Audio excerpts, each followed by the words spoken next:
puesto de trabajo. ¿Ya? Entonces vamos a empezar.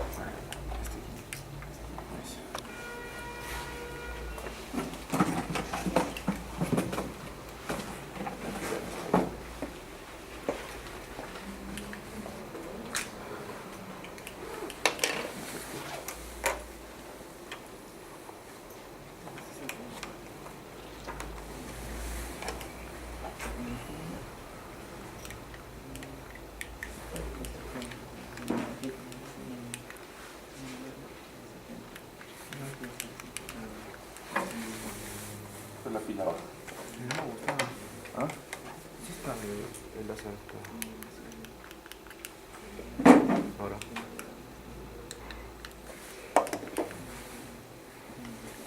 Bueno. Vamos a empezar ya. Y vamos a empezar desde la parte primera, de definir qué es ergonomía. Y ergonomía viene del griego, ¿no? Ergo, trabajo, y nomos, que es norma. Que en general, así como la palabra lo dice, es el estudio de las normas naturales que regulan el trabajo. Pero la ergonomía nace hace muchos años, desde que el hombre apareció en la Tierra, en su calidad de primate. Estamos hablando de la prehistoria. Ya, porque cuando él empezó a habitar el mundo, intentó adecuar armas para poder cazar. Entonces, su primer labor, una de las primeras labores que tuvo fue conseguir su comida. Pero el primate, como lo pueden ver, pues no tenía garras, no tenía dientes afilados, entonces tenía que buscar la forma de adecuar esa necesidad que tenía de alimentarse a través de la formación de un arma, que era a través de palos, cuya punta o un extremo tendría que tener lo filoso de un diente, ¿no? de una garra. Entonces así el hombre empezó a pensar, porque tenía que subsistir, y ese era su instinto inicial. Posteriormente a eso apareció el fuego, o descubrió el fuego, y con el descubrimiento del fuego el hombre empezó a pensar. ¿Por qué? Porque vio la necesidad no solamente de abrigarse o calentarse, sino también de producir algo más, producir una comida mejor, más suave a través de la cocción, poder calentarse, qué sé yo, o sea, y así, ¿no? Y ahí producir diferentes elementos. Entonces en las cavernas se mantenían de esta forma, y con el fuego empezaron a producir, empezaron a tener otro tipo de elementos de ayuda. Y el tiempo fue generando una labor para determinadas actividades que hacía el hombre. Inicialmente tenía que, cuando cazaba, tenía que trasladar su presa, ya, y el traslado de la presa era a través, pues, de estar amarrándola entre 2 o 3 personas. Después cocían la carne, realizaban la cocción, lo que nosotros hoy en día conocemos como el carnero al palo, dándole vueltas. Ya tallaban la piedra, otros fabricaban hilo con los tendones de los animales o con algunas estructuras que encontraban. A quienes prendían fuego, hay quienes raspaban el cuero para poder hacerse una ropa, hay quienes servían el agua con piedras calientes, quienes cocían y quienes perforaban el cuero para hacer su ropa. Entonces cada una de las actividades que van teniendo es un trabajo, ¿sí? Es una labor que iban desempeñando en el tiempo, y poco a poco, hasta que tiempo después aparece la rueda, ¿no? Y la rueda inicialmente, pues, era una circunferencia que tenía ciertas características y que fue perfeccionada durante el tiempo, y esa perfección se fue dando de esta forma, ¿no? Primero una estructura a través de un tronco para que pueda girar o poder movilizar, que le ayudaba muchísimo a movilizar. Posteriormente ya hacía una estructura de este tipo para poder jalarla, y cuando había dificultades utilizaban una rueda. Posteriormente encontraron que haciéndole unas aberturas alrededor de esta podía girar mejor, ¿ya? Y poco a poco fueron afinando las cosas hasta que finalmente encontraron la famosa la confección de una carreta que permitía arrastrar una cantidad de elementos y que nos podía ayudar a hacer una labor, en este caso el transporte, en forma más adecuada. Hasta más o menos el siglo XX, ¿ya? Perdón, el siglo XV, donde Leonardo da Vinci ya va investigando movimientos de elementos corporales. Entonces acá se habla un poco más ya de una visión mucho más grande, ¿no? En lo que es ergonomía. Básicamente Leonardo da Vinci fue el precursor directo de la biomecánica. Siglo después, Alberto Durero habla sobre establece lo que es la antropometría moderna, que es básicamente la medición de ciertos segmentos del cuerpo, y en base a eso se van confeccionando diferentes estructuras. Y así vamos a ir avanzando en la revolución industrial del siglo XVIII al XIX, ¿no? Donde se establece la necesidad de ajustar herramientas al hombre y no al contrario. Marx en su época habla de deshumanización del trabajo, y así vamos avanzando con respecto de cómo es la labor en el mundo, ¿no? Y no es hasta la Primera Guerra Mundial, ya, más o menos aquí, en 1945 me parece, y en la Primera y la Segunda Guerra Mundial, donde ya el tema de la guerra obliga al hombre a pensar más, a adecuar las máquinas al hombre y no al revés. ¿Por qué? Porque empezaron con el manejo de tanques, el manejo de aviones, ¿no? Entonces, fue este momento quizás el despegue de la ergonomía a nivel mundial. ¿Y el por qué? Porque el llevar tanques, el cargar armamento y todo lo demás generaba pues un esfuerzo físico impresionante de las personas, ¿no? Si alguna vez ustedes vieron cuando en aquella película Rescatando al Soldado Ryan, el desembarco, donde significa el desembarco de Normandía, ¿no es cierto?, de parte de la tropa aliada sobre la alemana, y lo que hacen, se dan cuenta, es que de cómo van desarrollando las armas, cómo pesaban, el armamento y todo lo demás. Entonces aquí van a aparecer máquinas en la Segunda Guerra Mundial que ya no van a demandar mayor fuerza muscular, sino muy al contrario, capacidad sensorial, perspectiva de juicio, toma de decisiones de operarios, los famosos largadistas, ¿no? Empiezan a aparecer ya armas de mayor alcance, armas que trazan con sus balas en la dirección de dónde está viniendo o hasta dónde están apuntando. Entonces aquí se establece un sistema hombre-máquina y también el ambiente. Y existe acá, se determina tres componentes en un mismo sistema: hombre, máquina y ambiente van a generar el desarrollo adecuado o la operación adecuada de una maquinaria. Más adelante, ya en el 49, Murray lo consideran inventor de ergonomía. ¿Por qué? Porque investiga problemas del trabajo realizado por la persona. ¿Qué problemas te van a generar elaborar o el tener una labor determinada? Por ejemplo, ¿qué labor o qué problemas va a generarle para un conductor? ¿Qué problemas de salud? Entonces, sobre esa investigación empieza a sentar las bases de lo que es ergonomía hoy en día, ¿ya?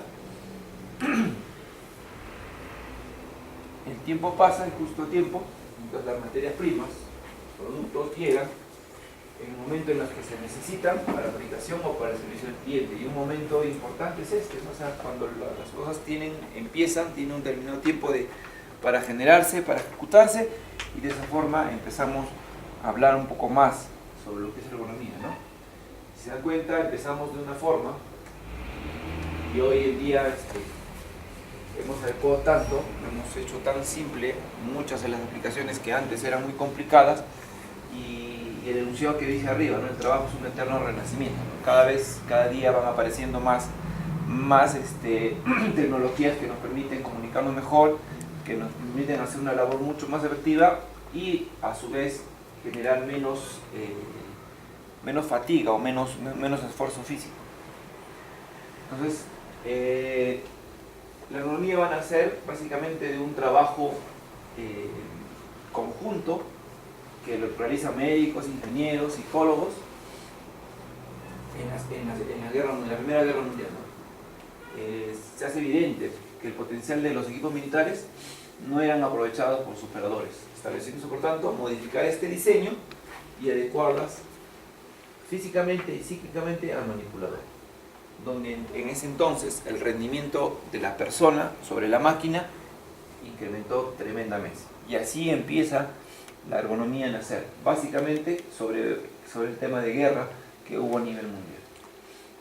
Entonces, si hablamos de definición como ergonomía en general, a nivel mundial, es el conjunto de estudios que van a ser científicos y que estudia básicamente aquella interacción entre el hombre y su entorno de trabajo. No solamente la máquina, sino el medio ambiente sobre el cual se desenvuelve. De manera que lo que vamos a buscar es optimizar esas condiciones de trabajo para que la cantidad de fuerza o aquel elemento negativo que afecta sobre la salud se vaya minimizando en lo posible, ¿ya? Y de esta forma la persona pueda optimizar a su vez el trabajo que desenvuelve. Ahora, ¿cuáles son los objetivos de la ergonomía? Aquí los tienen, son 5 en general. Es adaptar el puesto y las condiciones de trabajo a las características del trabajador, identificar los riesgos laborales y por lo tanto reducirlos, adaptar los requerimientos de las nuevas tecnologías a las capacidades de la persona, ¿sí? Adquirir herramientas, materiales, teniendo en cuenta pero los principios ergonómicos, y finalmente mejorar la salud de la empresa y promocionar la salud ocupacional de los trabajadores. Tenemos la clasificación de la ergonomía en general, que básicamente va a ser una inicial, que es la preventiva. Y la preventiva es analizar cómo va a ser tus condiciones de trabajo antes de que empiece, obviamente. ¿Ya para qué? Para que puedas determinar o diseñar condiciones de trabajo para que sean las mejores para el personal que llega. Por lo tanto, la preventiva es antes de empezar a laborar, diseñar tus puestos de trabajo antes de. Después viene ya el tema de correctiva. La correctiva es cuando ya estás ejerciendo la actividad y sobre la actividad en general, sobre la marcha del desarrollo de las actividades, identificas algún tipo de riesgo ergonómico dentro de tu sistema, hombre, máquina y tu ambiente, ¿ya? Para que de esa manera mejores o corrijas el proceso y por lo tanto hagas que tu trabajo sea más seguro y más eficiente. Entonces, principalmente la correctiva actúa sobre los elementos concretos y va a buscar soluciones. Pero estas dos clasificaciones, preventiva y correctiva, son antes y después, que van a generar el marco de todo lo que es ergonomía dentro de lo que es el sistema hombre-máquina. Hay una ergonomía de sistemas, también llamada de esa forma, que habla sobre la organización del total de una empresa, ¿ya? Donde define básicamente objetivos y funciones de cada parte del sistema, donde más o menos establece todas las actividades que se tienen que hacer y sobre la cual van definiendo qué actividades van a hacer para cada puesto de trabajo. El otro tipo es aquella que es psicosocial o cognitiva, que va a tener que ver básicamente sobre el tipo de adaptación mental entre el hombre y su máquina, ¿ya? Si está en la capacidad o tiene la reacción necesaria para responder a la máquina, y cuál es la capacidad psicológica del individuo inclusive. Hay personas, por ejemplo, que en un examen médico personal les hacen un test abreviado, un test para, por ejemplo, evaluar si hay o no somnolencia al momento de conducir, y en este test puede salir que es muy alto estos niveles, entonces sería un tema de observación o algo que corregir o no actitud para este tipo de personas. O una persona que no conoce mucho sobre el sistema, por ejemplo, esta laptop que tiene ciertas teclas y tiene ciertas características que no las puede utilizar el trabajador, entonces no va a estar cognitivamente predispuesto para ese tipo de trabajo. El otro es la geométrica, ya básicamente habla sobre características posicionales del lugar de trabajo. La idea de esta es adaptar de manera más adecuada, de manera óptima, tanto en un momento estático como en un momento dinámico del trabajador sobre su máquina. El temporal básicamente relaciona el tiempo, salud y confort. O sea, ¿cuánto tiempo vamos a estar metidos dentro de tu puesto de trabajo en relación con tu máquina? Cada qué tiempo va a ser tu hora de descanso, cuál va a ser tu ritmo de trabajo, cuánto van a ser las pausas, duración de jornadas, etc. ¿no? Legalmente una jornada laboral es de ¿cuántas? De 8 horas, ¿sí? Entonces, pero hay labores que no van a demandar o van a requerir menos horas de exposición. Por ejemplo, es distinto, por ejemplo, hablemos de la policía. La policía, según hay estudios sobre el tema, donde su ritmo de vigilancia, o sea, para estar alerta y tener la capacidad de respuesta ante una eventualidad X, es más o menos, empieza desde la primera y segunda hora a la cuarta hora y empieza a disminuir, y a la sexta estamos hablando de un momento donde el policía disminuye su capacidad de reacción ante cualquier eventualidad, tipo un asalto, tipo esto. Entonces, en ese sentido, los policías trabajan 6 horas, por ejemplo. El médico trabaja 6 horas y de acuerdo inclusive a su ley de trabajo médico, trabajan 4 horas solamente en consulta externa, porque eso es lo máximo que pueden producir adecuadamente. Después ya empiezan a reducir su ritmo de trabajo. Los horarios quirúrgicos son máximos de 4 horas, por eso es que en un horario quirúrgico en salud, el cirujano más, a lo mucho está 4 horas en sala y después tiene que salir de sala y entra otro cirujano, básicamente por la capacidad de reacción que puede tener frente a un acto quirúrgico que es de alto riesgo. ¿Estamos? Y así sucesivamente. Entonces, ahora, por ejemplo, ¿qué pasa con otras actividades? Por ejemplo, el policía particular o el famoso agente de seguridad, los guachimanes, como los conocemos. Hemos visto que hay guachimanes, los señores que trabajan, agentes de seguridad que trabajan 12 horas, ya, pero si se dan cuenta su capacidad de respuesta disminuye con el tiempo. En las mañanas están bien, o sea, hagan una evaluación de eso, en las mañanas están bien, y conforme pasa el día, ya su ritmo de distracción, su ritmo de vigilancia comienza a disminuir. Entonces todo eso tiene que ver con el diseño temporal de un puesto ergonómico, de un puesto de trabajo. ¿Ok?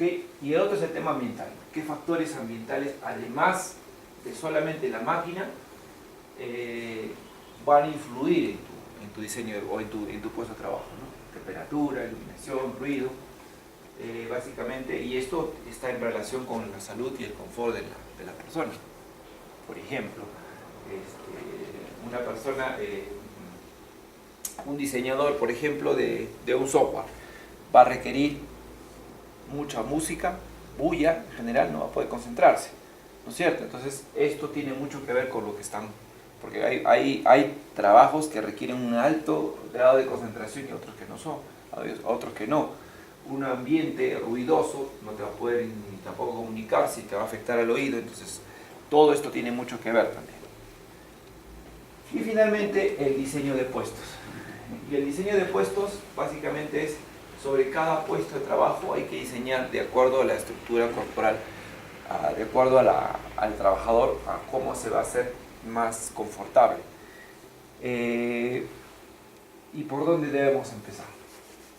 Y esa es la pregunta, ¿no? ¿Cómo empezamos a diseñar? ¿Cómo empezamos a hablar de ergonomía? Y empezamos de la siguiente forma. Primero tenemos que conocer todo esto. Si tenemos un puesto de trabajo, ¿cuál es tu mapa de proceso de tu puesto de trabajo? ¿Qué haces en tu puesto de trabajo? ¿A qué se dedica tu empresa? ¿Sí? Por ejemplo, estamos hablando acá de una empresa que va a generar celulosa, que es básicamente papel. ¿Sí? Sí, por ejemplo, como es Lina María, como el policía. Entonces, ¿qué pasa? Entonces, si va a llegar la madera, va a ser descortezada, va a entrar el chipeador, va a tener una pila de acopio, va a haber un digestor, bueno, va a generar licor blanco, clasificación de lavado, caldera, bueno, va por el proceso, todos los procesos de tu empresa tienes que conocerlo hasta finalmente el producto. Y cada una de las cosas que vas, por ejemplo, la caldera recuperadora tiene diferentes funciones, ¿sí? la que es la caustificación con soda cáustica tiene todo proceso. Cada uno de los lugares que generan o que forman parte de la producción de tu empresa o para lo que está destinado a tu empresa, lo debes conocer. Si tú conoces cuál es el mapa de procesos de tu empresa, pues vas a saber qué hacer, cómo debe ser tu diseño de puesto de trabajo, etc. Por ejemplo, la madera para ser descargada, ¿qué cosa debo tener? Será pues un mallito, un montacarga, etc. Y así, ¿no? Vamos a ir evaluando cada una de las cosas que necesitamos tener. Y de todo lo que hemos producido, cuál es lo que vamos a vertir a como residuos también, cómo debemos tratar y todo lo demás. Entonces, debemos conocer nuestra empresa en su marco. Muchos de los que a veces ingresan a una empresa nos dedicamos solamente a hacer nuestro trabajo, y así entramos a las 8 y nos salimos a las 2 y se acabó. Entonces, conocer todo el proceso es importante para saber qué estamos haciendo y cómo diseñar o mejorar nuestro puesto de trabajo, porque esa es la idea finalmente de todo esto. Entonces, cuando tú hablas, ¿por qué tengo que hacer ergonomía? Tienes que ver, o sea, ¿cómo es que vas a hacer ergonomía? Tienes que tenerte en cuenta tres cosas, ¿no? ¿Para qué? Si te proyectas en el futuro, ¿cómo hacerlo en el presente? ¿Y por qué? ¿Por qué tienes que hacerlo? Tienes que ir a tu histórico del pasado. Entonces, vamos a ver uno por uno y vamos a ver el por qué. El por qué tiene que ver con el diagnóstico y equivale a dar, como dice la diapositiva, una mirada hacia atrás y decidir qué queremos cambiar, o sea, saber cómo estamos, ¿no? ¿Qué queremos cambiar? ¿Qué vamos a mantener? ¿Y qué vamos a mejorar? ¿Qué quisiéramos mejorar? Si tú conoces cómo han estado trabajando, tú vas a saber de qué se trata. Por ejemplo, hemos tenido quejas, molestias, por ejemplo, relacionadas a movimientos musculares. Hemos tenido quejas, molestias relacionadas al ambiente físico, al mobiliario, a herramientas, a errores de diseño, a conflictos de estrés, capacitación de nuestra gente, problemas organizacionales, cumplir disposiciones legales, no nos estamos haciendo caso, necesitamos calificar en los temas OSHAs, o sea, ¿en qué estamos? Ustedes como, entiendo, futuros inspectores de seguridad, o ya lo son, entonces tenemos que ver por qué, en dónde estamos errando, en qué estamos, hay cosas que debemos mantener y cuáles tenemos que mejorar. Y cuando hablamos del presente, en el futuro, es el para qué. Si no, en el futuro representa la acción, o sea, qué es lo que debemos hacer para conseguir el estándar que queremos lograr. Entonces, esto nos va a proporcionar impulso, dirección. Cuando entramos a una empresa, eso siempre hacemos, ¿no? No, sí, vamos a mejorar, que esto, o sea, entramos con unas ganas, pero a veces para poder hacerlo, inclusive tenemos limitaciones. Y en la medida que tú puedas saber qué es lo que tienes, vas a poder mejorar eso, pero teniendo en cuenta un tema muy importante que lo vamos a ver más adelante. Y finalmente, el para qué. Entonces, el para qué del futuro es evitar costos de reductismo laboral, evitar sobreesfuerzos, disminuir la posibilidad de que cometas errores, ser coherente con un trabajo, mejorar condiciones de empresa, modernizar tu empresa, para eso me sirve.